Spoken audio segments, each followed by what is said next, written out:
All right, welcome everyone. I haven't done one of these recorded tastings in a while, so good to be back, I suppose. Welcome to the third tasting of the Thanksgiving box. While you're watching this, if you're watching it the way that you're supposed to, on the day you're supposed to, I will be riding in the middle of the Atlas Mountains in Morocco. So that's why I'm sending you a recorded video instead of doing a live tasting. So for those of you who donated to the Morocco ride that was supposed to happen last year, but it got canceled because of the earthquake, that's what I'm doing this year. So for those of you who donated to that, thank you very much, as well as everybody else, because really you're making this wine club is what's making my flexibility, freedom, and lifestyle possible for me to do things like this and get away for 2 weeks, and while still doing the tasting. So thank you all. Just wanted to say that first and foremost. But just a few announcements. This will go out on, I guess, 16th, so the day before yesterday. On the 15th, the invoices went out for the next month. Next month is all going to be, in case you haven't heard, all New Year's Eve champagne or a sparkling box. It's a return of the sparkling box. I do one every year. It's basically all the kind of sparklings that I'm excited to pop open this year, or New Year's Eve, or quite frankly any time of the year, because I think sparkling should be drunk more. Americans should drink more sparkling wine, not just for the celebratory reasons, but just as a choice of any other wine. This is a sparkling box. There will be a champagne in there. Unfortunately, it's not going to be a full all champagne like I wanted to. Turns out champagne is too damn expensive, but it is all sparkling box. So I need to wrap up this enrollment while I'm in Morocco, so please help me by letting me know if you're not going to join, that you're going to skip a month. Perfectly fine, no hard feelings. And if you are going to join, just please take care of the invoice so I can get that all squared away, so I don't have to stress about it while in Morocco. And also, I apologize for those of you who didn't know, I got into a bike crash on Monday, so I'm a little scraped up, so sorry you have to look at this kind of a little gross. Hopefully it doesn't look too bad on the screen, on the camera, but anyways, apologize. Last but not least, but you guys already know this, but we're donating to DC Food Project this month. Six Foot Wine Club is committed to donating 1% of gross revenue every month to a different organization, and this month I've chosen DC Project. So if you want to donate alongside Six Foot Wine Club, the link, you already have it, but you will get it you have it in every recording each week. You have it there. Well, usually I would ask you at this point if you have any questions, but this is a recording, so there will be no questions. So let's go right into the wine. So this is what we're tasting today. This kind of a tall, skinny bottle. It is the only red wine option in the box today. So if you pour something out and that is not a red wine, then you open the wrong bottle. But anyways, very typical German-looking label, very old school. 2021 Koehler-Ruprecht Pfalz Pinot Noir Kabinett Trocken is what we're tasting today. This is what I got. Super excited. This is a historic estate. Arguably the most iconic Pfalz producer. Their Riesling is incredible, out of the world. I mean, it's sought after. But don't sleep on their Pinot Noir. In fact, don't sleep on Pinot Noir from Pfalz in Germany in general. As soon as I tasted it, I've tasted their Rieslings in the past, but I've never tasted their Riesling, Pinot Noir until this year. But first and foremost, I love Pinot Noir from Germany. I actually think we should drink more Pinot Noir from Germany. I think Germany is going to become more of a powerhouse, more of an influential, more of a key player in a Pinot Noir production in the world as the global warming takes its place. And there's some incredible stuff coming out, and we should seek out more of it. But even within Germany, there's a lot coming out from Baden, which is the most southern region, but really, particularly from this region, Pfalz. There's a lot of beautiful Pinot Noir coming out. So seek out Pfalz, or just German in general, but particularly Pfalz Pinot Noir, because there's some really cool stuff. I will include all the maps and the images that I'm going to talk about in the email, so it will be all be attached. But there will be a map of wine map of Germany included in there. So if you look at that, there are all these different names with the arrows pointing to. Those are kind of there are 13 different wine producing regions within Germany. They're all called Ambagiette. But yeah, so it's just like, wine regions within France, let's say, Burgundy, Bordeaux, Rhone, Beaujolais, all these things. Germany has its own regions, and it's called Ambagiette. And then these are the 13 different ones. But really, for our intents and purposes today, we're in Pfalz.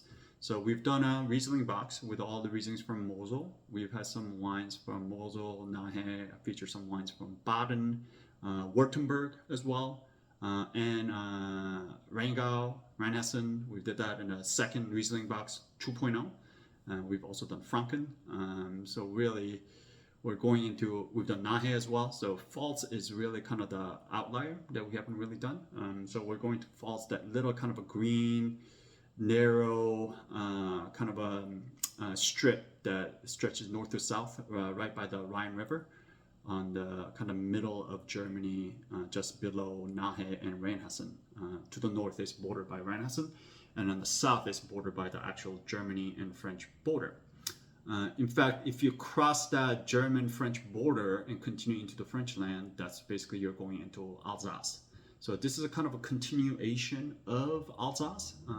There's a lot of similarity between Alsatian as well as the German Pfalz wines coming in here. Pfalz is kind of the most powerful, most extract, kind of a stylistic expression of Riesling, as well as Pinot Noir. And Alsace is exactly known for that. Alsace is known for their kind of like high extract, more power, fuller bodied Riesling. So it makes sense that it's kind of a continuation, same geological stretch that goes through. And we've talked about Alsace, we've covered Alsace in the past, but soil type wise, Alsace is a really interesting place, and this goes into Pfalz as well, where it's kind of like a chocolate cake. There's just layers of different soils kind of buried on top of each other. Geologically speaking, these two kind of different plates or soil types, they basically kind of collided into each other, and it got meshed and then came up. So there's a lot of different layers, which makes for a really interesting and diverse style of wine. Comes from very different types of soil types that's grown. But just like Alsace and most of Germany, Pfalz is a very continental climate region, meaning it is very, very warm in the summertime, and then it is very, very cold in the wintertime. It snows quite a bit, and that's why so basically what we're talking about is a cool climate Pinot, cool climate Riesling. There's some other things grown here as well that are same thing that extends into Alsace, which is like Pinot Blanc, Schurube, Gewürztraminer, all these things. But really the two main varieties that rule the game here, all of Germany, but particularly in Pfalz, is Riesling and Pinot Noir. Riesling is there's more Riesling planted in Pfalz than anywhere else out of all the 13 Ambagier, so it's really a Riesling country. But the Pinot Noir that comes from here is fantastic, particularly for those of you who enjoy cool climate Pinot Noir, which I'm one of them. This is a really good example of it. And then Baden, which is a region just south of Pfalz, along the French border again, running through Strasbourg and all of that. That's also that's where a lot of Pinot Noir production in Germany happens, but this is a little bit warmer, so it gets a little bit fuller and bigger. But nonetheless, that's another place that you should look out for Pinot Noir. But yeah, Pfalz stuff, incredible, particularly when it's made by a historic, legendary producer like this guy. In the picture that I'm including in the email, there's also a picture named Snowy Vineyard. That's actually one of the vineyards. This producer, Koehler-Ruprecht, farms 3 different vineyards. That's one of the vineyards. And just to kind of show you how cold it gets in the wintertime. I mean, it looks very bleak and super cold. It's snow covered. Just to give you an idea of how cold it gets, how marginalized climate that you're dealing with when it comes to farming in Germany. So I mentioned this is from Germany. This is in Pfalz, continental, and then the winery is actually in a small little town called Kallestadt. I'm not sure if I pronounced that correctly. It's a Kallstadt. Karlstad, I believe is the name of the town. Interesting enough, while I was doing some research, I found out that there are two American celebrities that actually come, or their families that come from this tiny little wine village in Germany. One of them is the Heinz family of, yes, the ketchup family. So Heinz family comes from Karlstad. And the second one is more of an infamous celebrity by the family name of Trumpf. So yes, Donald Trump's ancestors and his family actually comes from this town of Karlstad. So not only are they known for really good Pinot Noir and Riesling and incredible wine production, but they also produce incredible entrepreneurial ketchup family in America, as well as a neo-fascist. So there you go. Do what you want to do with that information. All right, so who makes this wine? Let's move on to the wine.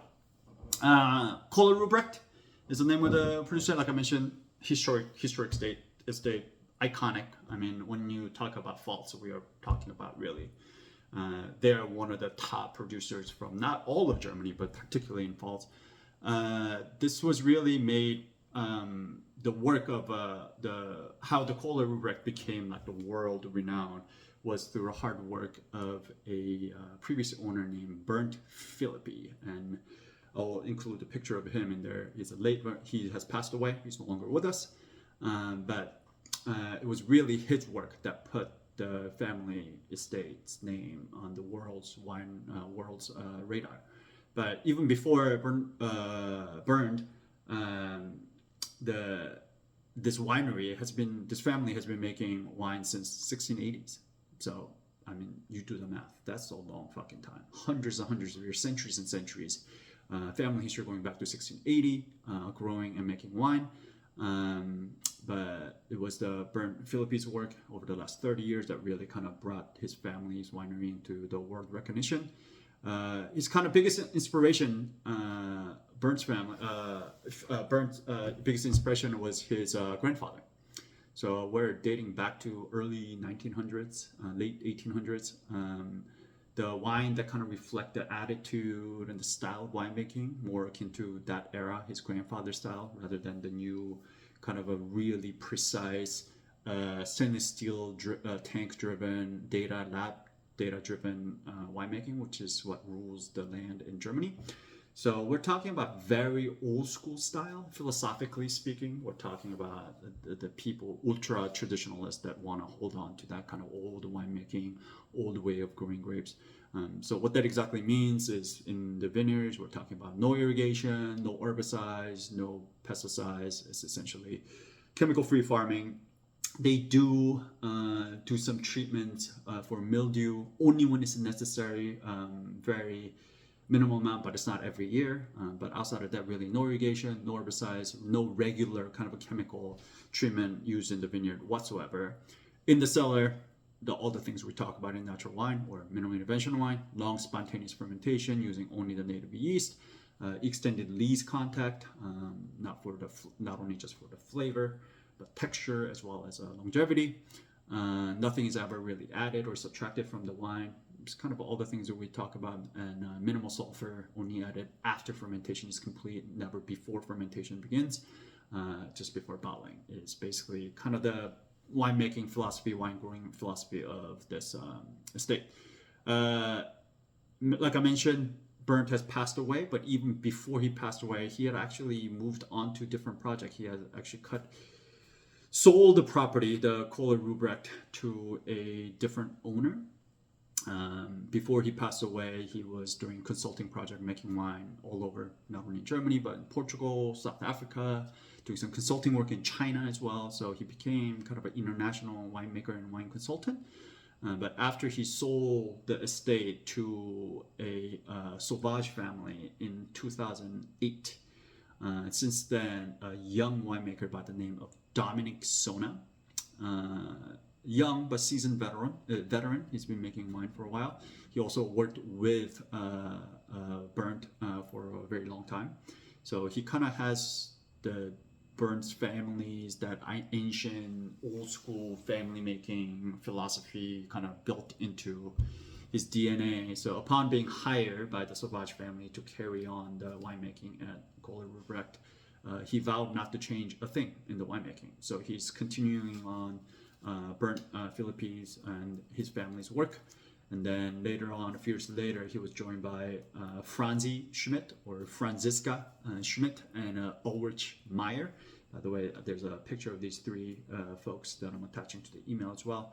And then these three now are in charge of viticulture as well as vinification, and they're the one who carry on the kind of that traditional style and philosophy of this kind of beautiful centuries old of estate. So. They farm just over 10 hectares, 10 and a half hectares, 50% replanted to Riesling, 20% to Pinot Noir, and then rest 30% planted to different Germanic varieties from Pinot Blanc, Pinot Gris. They do have some Chardonnay as well, Gewürztraminer, and Schurube. In case you're not familiar with the Schurube, you don't often get dry Schurube. You find Schurube usually it's a dessert wine. But yeah, another Germanic variety. So what is this wine? This is 100% Pinot Noir, like I mentioned, or they call it Spätburgunder in Germany. 100% Pinot Noir, 100% Spätburgunder, organic, hand-picked. This is destemmed, so there's no stem inclusion, and you will see when we get to tasting it. Just the bouquet, just nose smelling it. I mean, there's just so much fruit and just purity of the fruit here. You can tell that this everything was a T-stem. It's really about the purity of the fruit, real kind of varietal character of Pinot Noir. This, to me, is kind of the textbook expression of cool climate Pinot Noir. Like this is when Pinot Noir is grown right in a cool climate, cold climate, this is exactly what it smells like. And this is beautifully done in that way. Fermented in stainless steel tank first, but then it's pressed off after 4 to 6 weeks after fermentation is complete. Then it's aged 2 years in one large big barrel, 2,400 liter barrel. I'm attaching a picture of that big size barrel as well as a bunch of smaller neutral barrels, 600 liter neutral barrels. I'm attaching pictures of those barrels in the cellar as well. These cellars are all gravity fed, so all the wines are essentially either settled in the stainless tank or fermented, and then it was racked off and then basically trickled down, gravity fed into these barrels that are underneath the ground. So there's no mold or anything, it just goes in straight into it, and then they age it there for 2 years. So it's quite a bit of time. This is kind of his like an entry point Pinot, yet he ages it 2 years, which is pretty remarkable. In fact, that's kind of their touch, is that they age all of their wines for a while, particularly with the lees contact. That's part of the reason why their wines are so like a beautiful balance with a savory. It's built. It's got a lot of texture. It's built for longevity. They're kind of famous for holding on to their wines before releasing it to the market. They kind of wait and then age it in the cellar before they do, which I really appreciate. No chaptalization, no enzymes, no manipulation of any kind are practiced here. Like I mentioned, chaptalization, for those of you who, or as a refresher, this is a very, very, very common and as well as allowed and practice in Germany, particularly actually not just in Germany, but anywhere that's cold in the world. But Germany is cold, so in Germany is where you add sugar, just raw sugar, like a refined granulated sugar, to the grape must before it starts fermenting, because oftentimes it's too cold, you don't quite get to the right alcohol level or ripeness level. So the wine industry allows you to dump sugar into the must, so you can jack up the alcohol percentage, filling out more body, building out more alcohol. That practice is called chaptalization. They don't do that at all. They don't do that. No enzymes added, no manipulation, whatnot. Again, it's all about just pure expression of Pinot Noir. They also don't check for mallow. This is an interesting thing about, it's not interesting, but it is interesting, but it is also a lot of things that these kind of old school winemaker people do, which is natural wine people do, which is they don't care for mallow. They don't intentionally try to put their wine through mallow, nor do they try to stop it. If the particular vintage is a little bit warmer, so it goes through mallow, great. If its particular vintage is colder and then mallow gets stuck and never goes through mallow or goes to partial mallow, great. They don't actually necessarily check for mallow. So we don't know if this went through all of it. I think this did not go through it, just from the mouthfeel and all of that I'm tasting. But yeah, they don't check for mallow.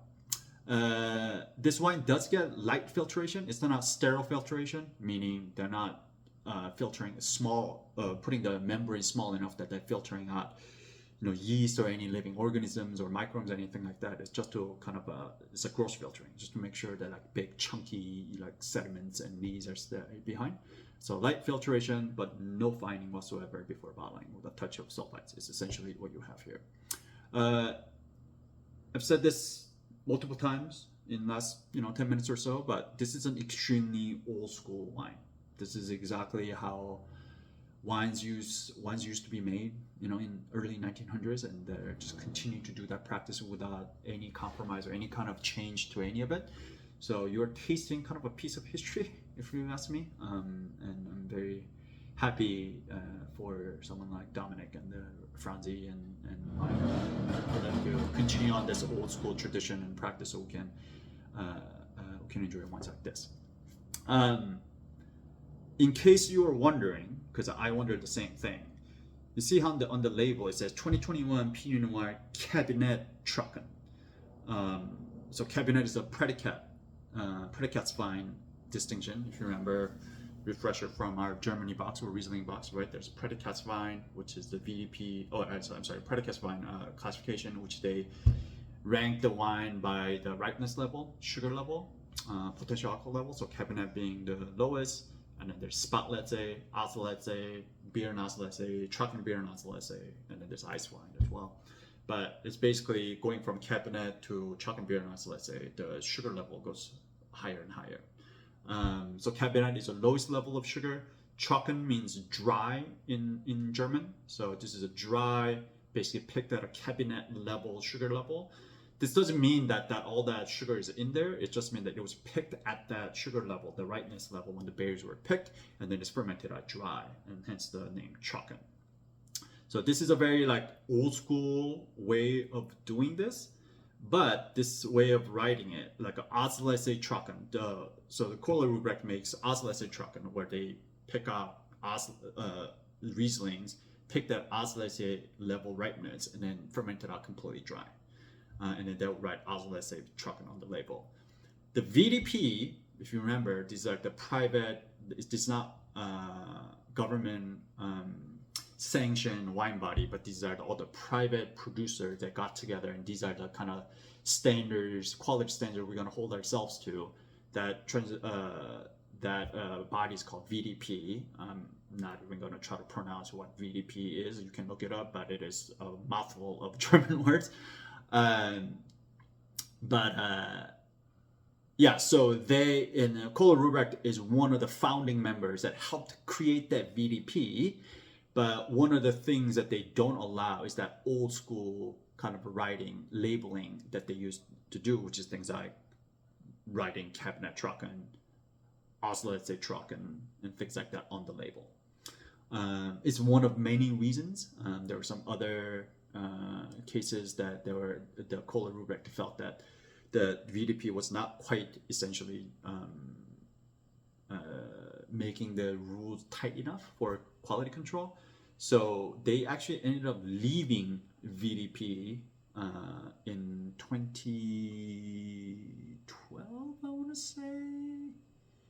I forgot to write it down, but they ended up leaving essentially this quality ensuring private association of wine producers that are held in such high esteem. Remember those the eagles that are griping the 5 grape berries in their hand? I always say, if knowing nothing about producers and nothing else, if you're ever in a store, you want a German Riesling or German wine, look out for that VDP, because usually that's a safe way to bet that it's at least some level of quality control that happened. But so as a founding member who helped found that, they ended up leaving that because they didn't think after a while that it was not tight enough. And if you want to kind of learn more about or geek out more about why they left VDP, or VDPs that kind of influence on German wine and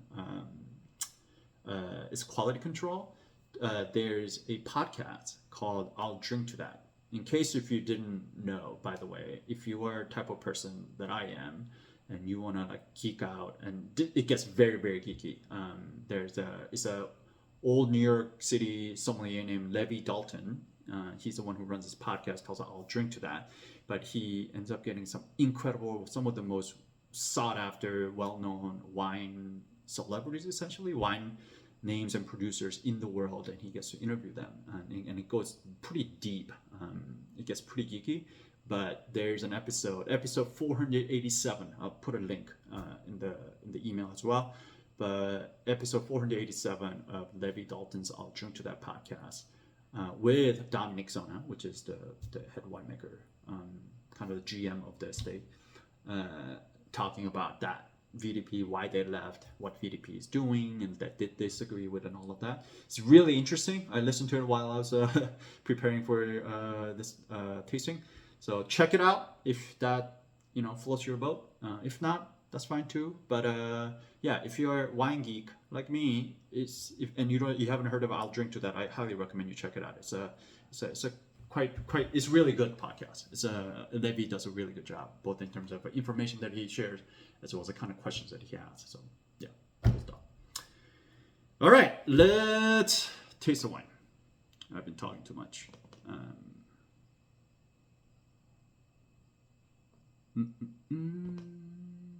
All right. So from the appearance, first of all, it smells good. Also, cheers. Hope everything's well in DC. Yeah, I'm on a bike somewhere in Morocco at the moment. All right, so appearance. This wine, I'm gonna call this clear, but again, you can tell this wine is not like a fine. It's lightly filtered, but not really, heavily filtered wine. It's not translucent. It's mostly clear. I'll still call this clear, but I'm just gonna note that it seems to me like it's an unfined wine. Intensity. Enough wine in here.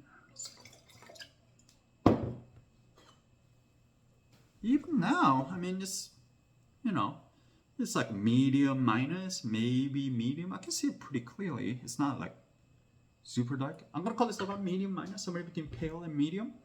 Medium minus color of ruby.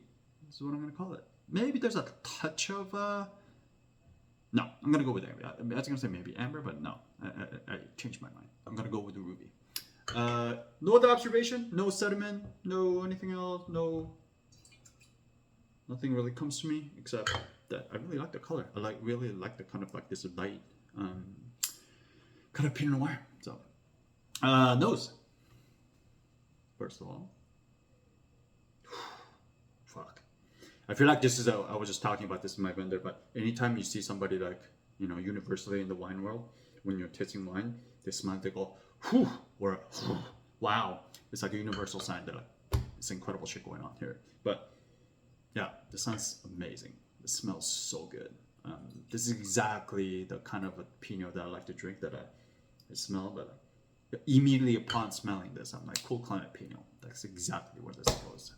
Textbook of exactly what it's supposed to be. So, condition. This one is clean. This one is sound. Intensity. I'm about there. A few inches off, so I'm gonna call that medium plus. Medium plus intense aromas of, what do we got? I do get some little floral touch here. I guess I'm like, maybe rosehead, maybe hibiscus. Nothing crazy floral, but like maybe touch of that kind of like a red flower. Yeah, those petal kind of things like that. No green fruit for me here. No citrus. No stone fruit. No tropical fruit. And to me, this is where it lives. The red fruit. I mean, talk about like red cherry, Bing cherry. There's a little bit of like that kind of like lifted cola, cherry cola kind of a thing, but really it doesn't get really that dark. To me, this is still very much of like red fruit, red cherry, red strawberry, red currant. even a touch of pomegranate. So it's like, yeah, just, but really the red cherry, like a big cherry, sour cherry, is the kind of like the smell I get. Black fruit, not a whole lot to me. It's mostly red fruit. If I were to go with the black fruit, like I mentioned, it's maybe a little bit of like that cola, cherry cola, touch of that like little, you know, sarsaparilla, that cola-ish kind of a thing going on, but mostly just fresh red fruit.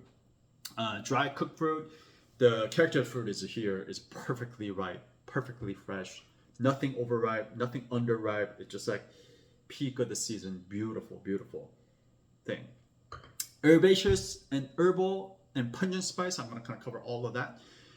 While I would say this is mostly majority kind of like a fruit, red, you know, fruit basket, particularly cherry driven kind of a wine, there's a touch of savory thing. And, you know, we talked about this is destemmed, so it's not like a destemmed thing, but maybe it's just the time it spends in the barrel. So 2 years on the lees in the barrel, a little bit of micro-oxygenation that happens. Maybe some of that is probably adding to some of these extract or some of these kind of savory kind of things, but I do get some of that here. I do get a little bit of like turn or two of cracked pepper, maybe a little bit of like that. I can't really articulate like one particular thing, but you know, like when you drink cola, like a Coke, Coke has like a little bit of that like medicinal herbaceous kind of a thing going on, not necessarily like fully onto the medicinal side, but just enough that you're like, oh, there's a little bit going on here. Like there's some of that going on here that I get, and that's part of the reason why I call that kind of like cherry cola kind of a thing. So I get a little bit of that, a little bit of spice. Like there's a little bit of like a crushed rock kind of a minerality running through. Not a whole lot, but a lot of it is just kind of in the fruit. Really, what we're talking about is like a really beautiful red fruit, cherries, touch of floral, kind of high tone. You know, that ethereal floral tone. With on the base note is that little bit of that like a cola-y, herbaceous, savory, turn of cracked pepper, with like dusty rocks on top of it. I don't get much secondary here. Yeah, no yeast, no MLF, definitely no new oak here whatsoever. There is no new oak. And then tertiary, this is too young. I mean, there's not much going on here. There's definitely a little bit of like that rock dust, dirt. There's something earthy, touch of like the earthy kind of a thing. But really, to me, this is still very much in that primary, you know, beautiful fruit zone. Let's go to palate.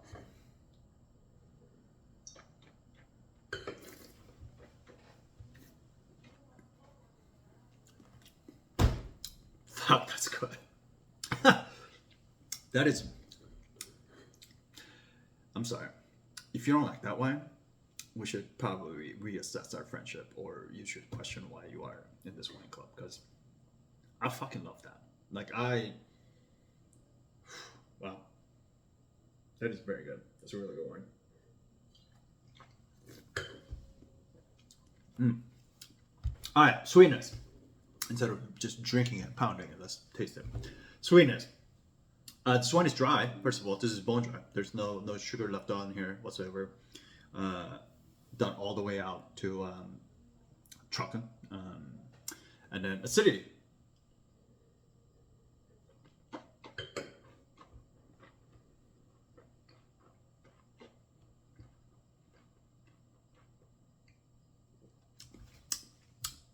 I'm still gonna call this medium, but it's a kind of high end of medium, lower end of medium minus, but I'm still ending up medium, but good acid here. Again, this is a beautiful part about Pfalz, going from that cool climate thing. These Pinot Noir that are still, you know, brimming with these kind of like fruit and ripeness of the fruit and all of that, yet there's really good acid in the background. It's because it's so fucking cold here. Tannin.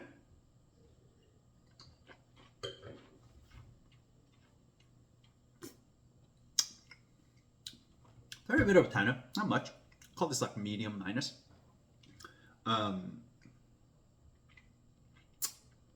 Yeah, maybe like higher than medium minus, but yeah, there's some tannin, there's some grip. Move it around, I feel it like right in the front, but really fine tannin. But yeah, medium minus, not a whole lot. Alcohol, I don't know, 12.5, 13. So yeah, again, 13% in Germany is, especially in Pfalz, it's not exactly something you find very well, but Pfalz, it can happen because this is where the ripeness can reach that kind of potential. So as you go higher up into Mosel, it's really hard to hit 13% because it gets much colder. But here in Pfalz, you can get there. So part of the reason why Pfalz is that kind of like most extracted, powerful kind of expression of Riesling as well as Pinot Noir, because it does get a little bit warmer. It does, you are able to ripen the grapes a little bit more than you would have, let's say, in Mosel. So 13% is not unusual in Pfalz, but yeah. So I was guessing 12.5, but 13. So that's right in the medium territory. Body.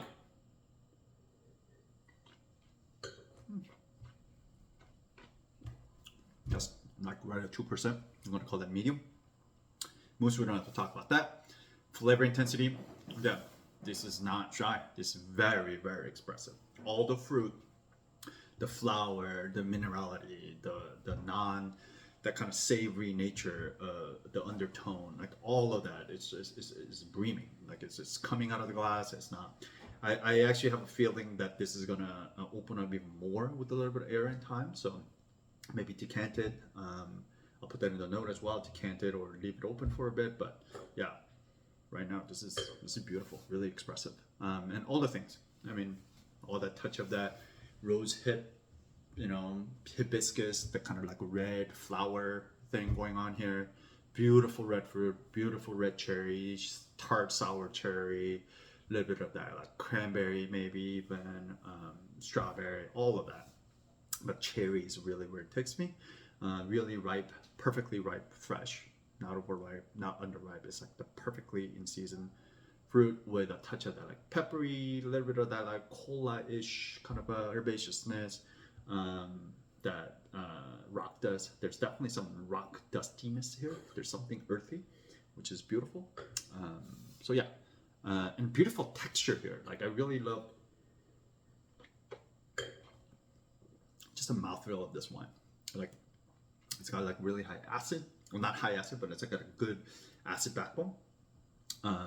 But it's kind of I don't know. It just seems round and it seems just very pretty. Like it's not very angular or jagged and jabbing you. It's just like very velvety in terms of a texture, which is really good. So yeah, we cover flavor intensity, medium plus I called it, flavor characteristics, so we call that out, and the finish.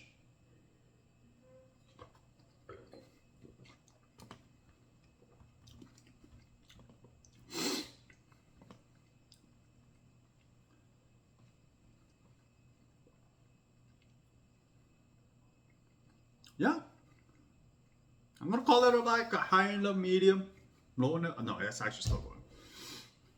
Yeah, I'm gonna call it medium plus as well. So all across, let's get to the conclusion. Quality level, very well balanced. Intensity wise, medium plus on the nose, medium plus on the palate. Complexity wise, we call that florality, red fruit, maybe touch of that cola, savory thing, undertone. The rock dust, not really secondary or tertiary. It's all in the primary. A few things, we call that what? Medium. And then length, we called it medium plus, or I called it medium plus. It's like somewhere between medium plus, but it's long enough. So high end of medium, lower end of medium plus. I'm gonna be generous and go to medium plus. So call it medium plus. So we got 2 medium pluses and 1 medium. So we're landing somewhere between good and very good, but closer to very good. So I'm gonna call this very good wine. Potential for aging, decent acid backbone, right? Medium plus, not a whole lot of tannin. Intensity's there, the nose and the palate, as well as flavor complexity wise, it's just all primary, but just really red fruit driven here. Not super high in terms of complexity. So I would say this wine is delicious right now. I mean, it's gotten some 3 years of aging at this point. They set it in their cellar aged in their cellar for 2 years on the lees. There's some kind of texture, that velvety, like roundness, the pretty mouthfeel that I was telling you about. So I would say this is drinking beautifully right now. I love the freshness of it. I think it's in a beautiful, beautiful place. If you wanted to age it, I think it's gonna be completely fine. In fact, some of these kind of really fresh red fruit flavor will start to develop into some of that tertiary things. Do I think this is the wine that's gonna age for the next 10 years? No. I would say probably next 5. I would say this will hit its peak if you wanted to get some tertiary onto this thing. But quite frankly, I really love the freshness of this wine. So I would say do this now as it is. Drink it right now, but if you want to age it all the way up to 5 years, come back and check it again in 2 to 3 years to see where it's going, and then enjoy it all the way up to 5 years, and you probably start to see some tertiary kick in starting from year 5 or so is basically my guess on this thing. All right, well, and then a few things on the label that I wanted to tell you that I forgot to tell you about. So in the very front, on the bottom, right here, on the bottom left, it says Erzgeraflung. I can never say this. Erzgeraflung. I hope I'm saying that. If anybody you speak German, I apologize. It just means estate bottle. So all the fruit that is in the bottle, they actually grew it themselves. They own the vineyards. Everything else, the APNR number, those are all the predicates on it's basically a registration number with the German authorities. Every German wine that has gone through the approval process with the German authorities, wine authorities, will have these numbers assigned to them. So you'll see that predicates wine. You see that on the left. That's where the Kabinett comes in. And then you don't see any the eagle with that sign on it, because they left VDP. They're no longer in the VDP. So, and then in the back, Louis Dressner, one of OG natural wine importers of this country. If you like this kind of wine, you probably like Louis Dressner's portfolio quite a bit. They bring in a lot of this kind of like old school, traditionalist style people who were making wine naturally before natural wine was even a thing. So, yeah, that's all I got. If you have any questions, obviously, feel free to reach out anytime. Shoot me an email, shoot me a text. But otherwise, I hope you guys enjoy this Pinot, because it's delicious. I'm actually kind of mad that I can't finish this before. I have to leave for the airport in like next 40 minutes or so. So I don't think I get to finish all this wine, but yeah, enjoy it, and I will see you guys later.